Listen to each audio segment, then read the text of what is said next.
Hey, you guys, I hope I'm live. I'm just going to double check something really quick here, make sure that I'm actually live before I get into it. Okay, it looks like I'm up and running. Good deal. Good morning, everybody. I hope everybody's doing really well. I know it's been such a crazy week with the shutdowns all over the country and people getting sick and people getting freaked out about being sick. So I just hope that you're healthy. I hope your family's healthy and that you're feeling sane during this time. I have kids at home today and we're healthy, we're forging ahead and, in support of you and wanting to make sure that there's some continuity. And also just, I know that this is a stressful time, which can impact marriages. I'm going to keep doing my live streams this week. And hopefully that will help you on the relationship front. Today, we're going to be talking about gaslighting. And this is something that I wanted to talk about because it comes up a lot. It's a very common term these days. It's like in the last few years, it became extremely popular and everybody's talking about gaslighting. And it's a good thing because it's something that used to not be recognized and it's really insidious and it's super sneaky. And so I think it's positive, but I do think it's become a little bit overused and people are lumping gaslighting in with a bunch of other things too. And so I want to just clear up some misconceptions. The misconceptions actually, if you're not aware of them, it can make you lose footing and lose strength and leverage instead of actually gaining a sense of grounding, which is, if you're dealing with gaslighting, is really what you're going to need. And I think the whole point of understanding it and being able to identify it is so that you can stand in your power, you can not get derailed, not second guess yourself, really be clear in what your reality is, and feel sane again. So to support that, what I want to talk about is, first, I'm just going to do like a brief description of what gaslighting is, what are the misconceptions, why these misconceptions are harmful, how not being clear on what gaslighting actually is and what you're focusing on, how that can backfire in handling any of the deflections that might come up in your marriage, any denials, any emotional abuse, minimization, invalidation, all those things that are happening. If you have a clear understanding of what's what and how to approach each thing, then you'll be so much stronger. And then finally, I'm going to talk a little bit about what you can do about how to handle gaslighting behaviors and other behaviors that that might be confused with gaslighting as well. So before we get started, I wanted to let you know that at the end of this talk, this probably will be about 20 minutes or so, maybe 30, there will be a live Q&A. So hang out live if you want to ask me some questions and I can answer them live. And if you think there's anybody that could benefit from this talk or any of the talks that I do in this group each week, I don't do these on my business page. This is just for this group. So if you think anybody could benefit from these talks, you can go ahead and add them. I think you can do add member on the right-hand side of the feed, like when you go to the main feed for the Art of Healthy Authentic Marriages, you can add a member. And I also have to approve them in, but I'll see that you've recommended them. And I'll let them in if it's somebody that you're recommending. So let's get into it. What is gaslighting? Gaslighting is, in its briefest, most essential definition, is to manipulate somebody psychologically into making them question their own reality, making them question their own sanity. It's like a way of sowing seeds of doubt, making somebody question, like, did I really see what I just saw? Questioning what they remember, questioning what their perception is, and questioning their judgment on things. It can come in a lot of different forms. There's really overt, consciously manipulative ways to gaslight somebody, and then there's also more unconscious ways, that more covert narcissists, if they're feeling like they just have to have control and they're so highly defended that they're not even realizing what they're doing. It's not always conscious, but the effect is the same. It comes in the form of lies, like overt lies, denial of what has occurred that is clearly true, but they're denying it, right? Like the sky is blue and they're saying, no, the sky is red. Contradiction, distortion, withholding information, hiding information, and blocking input of information from other sources. So this can be like socially isolating you or stopping you from accessing a different take on the situation. If you have somebody that you want a reality test with or get a sense of, wait, am I crazy or did this really happen? And there's somebody that will tell you the truth that will not be in the benefit of the gaslighter will try to like change your relationship with that person, make you doubt them, kind of get in your head about whether or not that person has your best interest at heart, or just guilting you into total social isolation, which is, part of an overtly abusive relationship. So there is a range here between subtle and overt behaviors.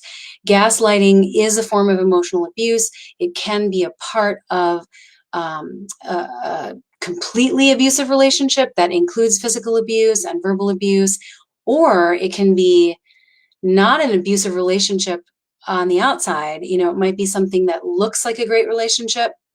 There's not actually overt verbal abuse and there's not physical abuse, but there is gaslighting and there is emotional abuse in the form of they don't really mind if you start to think that you're crazy and you are really unsure of what's really going on, and that's something that they directly benefit from.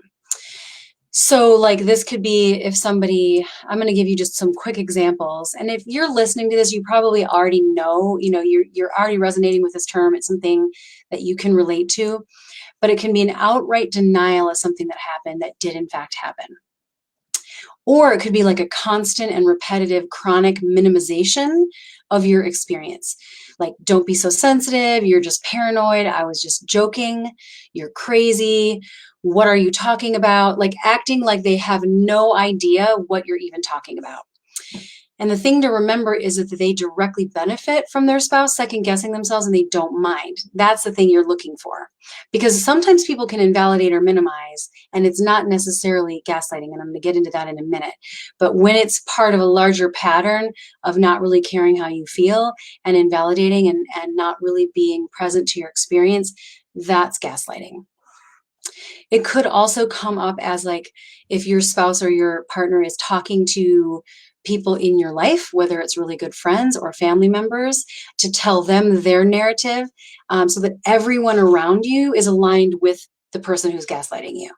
If they get to that person first and they get in their ear first and they've already told the story in a way that benefits them, then when you turn to your friends, they might already be on that person's side. That's a gaslighter.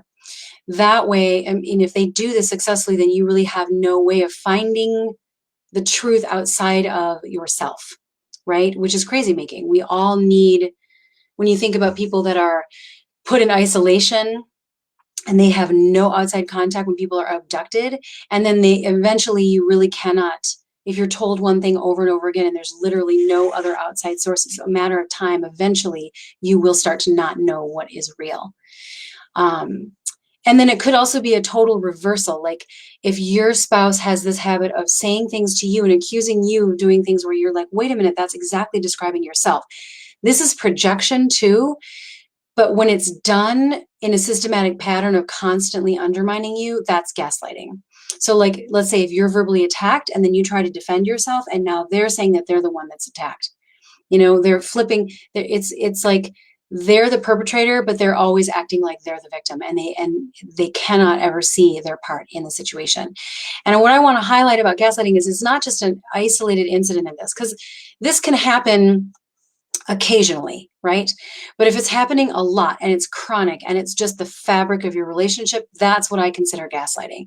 If this is something that happens 1 out of 5 times, I would not call your spouse a gaslighter, even though there's instances where they are denying the truth, or they're not in their own power, or they're in an adaptive child frame of mind, so they don't recognize the power that they have. They're not able to take agency because they're in some other psychological trigger, not because they're a gaslighter. What we're really talking about, people that are gaslighters are people that are narcissists and sociopaths. So I think we overuse the term gaslighting. Anytime our spouse doesn't agree with us, we think they're gaslighting. So we have to be careful of this. But when you're dealing with gaslighting behavior chronically, the effect is low self-esteem, anxiety, and helplessness, and feeling really stuck and emotionally isolated. So if that's you, then this talk is for you. And there's really 2 chronic misconceptions about this, and I've sort of touched on them, but the myth is that any type of denial or deflection is gaslighting. Right? Gaslighting is the denial of truth. That is true. But if you think about it, there's not actually any objective truth in a marriage. There just isn't. So when you're reflecting on an argument or you're reflecting on an incident that was triggering and you and your spouse, say, had an argument about it, you may not see it the same way. That's normal, right? And you might never agree on the narrative of that event as you reflect back on it. It's sort of like if you imagine the number 6, right? And the person standing here and they're looking at the number 6. And the person on this side of the number, what they see from their vantage point is a number 9. And they're arguing about it. This person says, no, it's a 9. This person says, no, it's a 6. And neither of them is really wrong. Their truth is dictated by their vantage point. And it's sort of like a metaphor for relationships. The perceptual filter that we come into a relationship with, the history of our experiences, the template of our experience and our relationships, any traumas, any previous experiences can color what we see. And that's the vantage point. And it could be that you'll never agree on what's actually going on or what actually happened. You might have heard something a certain way and your spouse swears that's not how they meant it. That's not what I'm talking about. Because sometimes, like I said, you're just going to have a different version. But when you're dealing with a gaslighter, they're always telling you that you're wrong. They'll never be willing to say, oh, I guess I can see how because of where you're standing, that it would look that way to you. They will still insist that you are completely wrong and crazy and that what they're seeing is objective truth. And it's constant and it's chronic. And it happens in small things and little things, and it's built into the fabric of the relationship. That's what gaslighting is. So just be careful not to, if your spouse is not remembering something the way that you remember it and they're saying something that you're like, but that's not really true. That's not necessarily indication that they're gaslighting you. That just might mean that you're, looking at it from a different point of view. So you have to be careful with this. Is a really subtle distinction.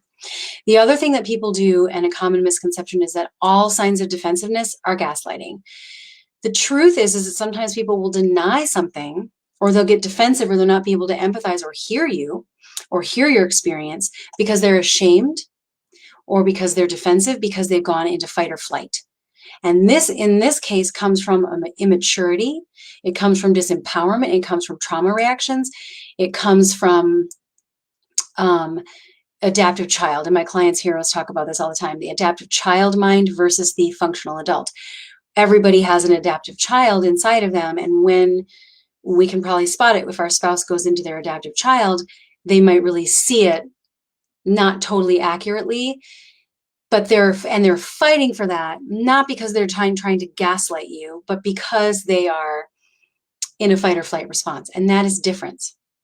I mean, that is different, because defensiveness is not gaslighting. And here's a way of looking at it. Defensiveness is not necessarily abusive, even though it can be damaging to closeness. But gaslighting is emotional abuse. So that's the difference. Gaslighters, like I said, they're egregious, they're chronic, they're consistent. They enlist your families and friends. They go out of their way to make sure that you see things the way that they need you to see them. And they don't care about the suffering that it causes you. Or they are blind. They can't care because they just don't see it and they won't see it. And the reason why these two misconceptions, which are essentially confusing gaslighting with defensiveness, or confusing it with the difference in reality that we all have in relationships, is the reason why that's so important is because if you are focusing on the wrong thing and you're just blanket statement, you're calling everything gaslighting, you're going to lose a lot of credibility and you're going to lose footing. You're going to be looking like you're not taking responsibility, and it's easily dismissed. It's strategically not the right thing to do. You want to be really careful with this and not just label every time they're disagreeing with you or every time they're defensive as gaslighting. You will lose your power and you won't be targeting the right thing. Also, if you call everything gaslighting and you're not owning your own vulnerabilities to somebody else's reality, then you can't get prepared and strong yourself. Because part of being in a relationship where there's gaslighting is that you're vulnerable to giving up your truth in order to maintain the emotional connection, right? You're failing to see your own opportunity for growth and to say, wait a minute, no, I don't agree with you and we can agree to disagree. And I stand in my truth, even though you're insisting that this is true. And I know that that's not true.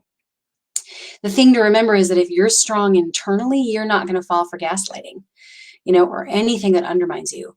When you're strong on the inside, you're not going to be susceptible to it, so you don't even need to be blaming them for it. You're coming from a place of recognizing it and calling it out, but you're also still holding yourself accountable for your own truth and perceptions of reality and your own ability to stay grounded and not be manipulated because you're a grown-up, right? So this is the thing, is when you're strong internally, you're also going to be able to tolerate differences of perception. You're going to be able to tolerate the fact that your reality is different from their reality without feeling bad about yourself, without losing yourself. You're not, and because if you cannot keep this distinction in mind, you're going to end up losing your boundaries, and that's the core of a healthy marriage. So this is the danger, is you want to make sure that you are clearly recognizing, okay, that's defensiveness, that's a fight or flight response, that's from the trauma reaction, and I know this about my spouse. And there's a couple things that you can do if you're wondering, but how do I know the difference? What you have to do is you have to first look at the frequency that this is happening. So for example, let's say your spouse gets defensive a lot. Are they able to, when the fight or flight response goes away and things have calmed down, are they then able to admit or say, yeah, you know what, I got defensive, or now that I'm calm, I can see what you mean. If they can come around when they're not in fight or flight and they're not in their adaptive child and they can have movement, then I don't see that as gaslighting.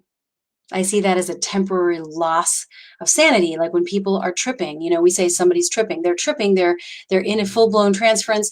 They're projecting.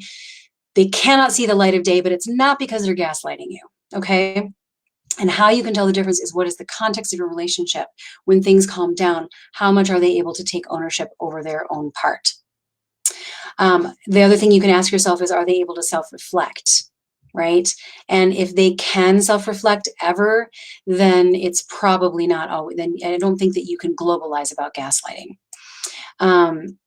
Also, you want to see if it's something where they just are seeing things differently because of their history, where they literally just have a perceptual filter on and they really do believe it. Now, this is not the same thing as they've cheated on you and they're lying about it. Right? You saw on their phone that they were texting somebody else and they're telling you that that's not what that was. And you know that that's what that was. Or you heard it with your own ears and they're telling you that's not what you heard. That's not what I'm talking about. What I'm talking about is if their perception of reality is really based on their history, and it's a subtle thing where it's like, well, you could see it that way if you were standing over there. That's not as egregious. That's not as obvious. That's not necessarily gaslighting. But you have to, a lot of this is going to depend on who your spouse is, what your history is, what your patterns are, and what the baseline of your relationship is. If your baseline was good and healthy and you were able to be mutual and you were able to hear each other's different experiences, and that was okay, and you had a healthy foundation, and now there's a lot of gaslighting happening, that could be a sign of something else going on. But these are the questions that you want to be asking yourself to find that distinction. Then, if you've asked yourself these questions and you find that it's gaslighting and you see, okay, this person really is manipulating me, they need me to see their truth, and they're going to relentlessly try to manipulate me, and they don't care the suffering that it causes, and you recognize, all right, this is gaslighting, then the only choice you have, because people that are like this are usually narcissists or narcissistic personality types. Even somebody that isn't fully diagnosed might have most of the traits. That's still a serious problem, and you're going to have to get strong within yourself and know your truth. You're going to have to do your inner work. It's not going to come through them. It's not going to be through convincing them. They're not going to see it. So you have to change your own limiting beliefs. You have to come into your own power to determine and evaluate your own experiences, rather than having them defined by somebody else, or needing the validation of somebody else seeing it that way. They can't actually have power over you unless you let them. The other thing is you have to be okay with being disconnected. So you have to prioritize your own reality over connection with that other person.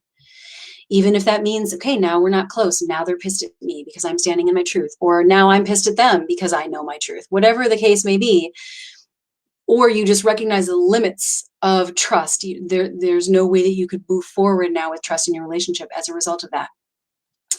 You're prioritizing your truth and your sanity over that. And that's hard. But if you're not whole in that yourself, then you're not going to be able to have a healthy relationship anyways, with this person or with anybody else. You're going to continue to be vulnerable to gaslighting if that inner work isn't done in the first place. So sometimes people have to actually take a step back. If you're dealing with somebody that's chronically gaslighting you, I mean, I've said this before. I have a video on YouTube where I talk about this.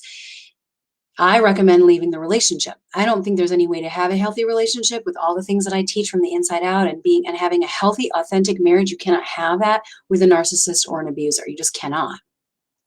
So you need to leave. Or if you can't physically leave, emotionally leave, take care of yourself. And a lot of times, if you're dealing with someone that's on the edge of, is this person salvageable or not, you can be the catalyst for change if they're in that gray area. If they're not, if they're solidly a narcissist, it won't matter what you do. But regardless, sometimes you just have to prioritize your own sanity and your own grounding and your own self over the relationship in order to have the relationship. You have to be willing to risk what you want the most in order to have it. And that's just one of those strange ironies of relationship transformation. The other thing you need to do is get outside support and get some reality testing outside of the relationship. Whatever you can do to have outside contact. Now, if your spouse is trying to limit your contact with other people, you just have to find a way, whether it's calling a crisis line, whether it's using this group and posting what's going on for you, whether it's reaching out to a family member, a friend that you can trust, even if you haven't heard them or talked to them in a long time, even if you're worried that you're going to be a burden on them, whatever it takes, you have to get over your fears and find somebody that you can just talk this through with an outside perspective outside of your marriage. That's the only way, I think, to stay sane, because otherwise you're just a closed loop inside your own mind. And there's just something about opening up and hearing something through the eyes of another person, seeing the vantage point from another point of view, seeing your situation from that other vantage point, rather. That is what's going to be healing. That is what's going to strengthen you. And it may not seem that way now. It might seem like you're leaving your comfort zone, but that's going to be super important. And then, just committing to radical transformation, either leave them or be okay within yourself are the only ways to navigate this. Now, if this is something that you've been dealing with for a long time and you're just not sure how to go about it, I welcome you to book a call with me at monikahoyt.com/talk. And I'll put the link below, and we can get into the particulars of your situation to find out, are you in the gray area? What is the history? And I will tell you honestly, I'll give you an assessment. I'll give you a prognosis, so to speak, of like, this is salvageable, this is not salvageable, and what it's going to take in your situation. If you want to have that vantage point and there's not anybody else that you feel comfortable doing that with, it's monikahoyt.com/talk. It's a free phone call. We'll get really clear on what's going on and what the steps would be for you. But beyond that, I want to encourage you, if it's not me, to get some kind of support. Post in this group. This is a safe place. Nobody can share outside of this group. People aren't even able to do that. And no one's going to be able to see you posting anything in this group except the people that are already in the group. So I just want to reinforce that it is private, because I know some people have had some concerns about that. So that's it. That's it in a nutshell in terms of what the myths that I see, how people get this kind of stuff confused, and what needs to happen in order to be able to differentiate what's really gaslighting and what's not, and then what to do about it once you understand it. Now, if you find that it's not gaslighting and you realize that your spouse has a pattern of getting triggered and defensive and they're struggling with empathy for other reasons, then I would also invite you to book a call. That is my specialty in working inside out with people, even if their spouse is really struggling with the adaptive child mind or their subconscious programs. There's definitely things that you can do to step out of the role that you've been playing in it and be a catalyst for radical change in your marriage. The most important thing, and the purpose really is for this group, is to support each other in creating a healthy, authentic marriage, whether that's with the person that you're with now, or whether it means actually I would have to let go of the person that I'm with now and create the foundation to have a healthy relationship either with somebody else in the future or with who I'm with now, but just there's going to have to be some work that happens between now and the time that we actually are healthy together. So hopefully that's helpful, you guys. I am going to look now to see if there's any questions. And if not, I don't see any right now, but I will be going through and answering questions if you post it below. And like I said, be sure to add anybody that you think could really benefit from this talk. And I see, I'm looking at the page right now. If you go to the right-hand side, I think you can just go add member and you put their name in, and I think it will send them an invite, or it will either go right to me to accept, and then that will send them an invite. One of those two things, I'm not sure, but Facebook will take care of it once you click on that button. That's it for now, you guys. Hopefully that was helpful, and I'll be back again tomorrow for another live stream. And I think tomorrow is actually going to be on midlife crisis, so if that's something that interests you, be sure to tune in tomorrow on March 18th. All right, you guys, have a good rest of the day. Stay healthy, stay sane during this time of everybody's staying home and schools are being shut down. Hang in there and reach out if you need to. All right, have a good day.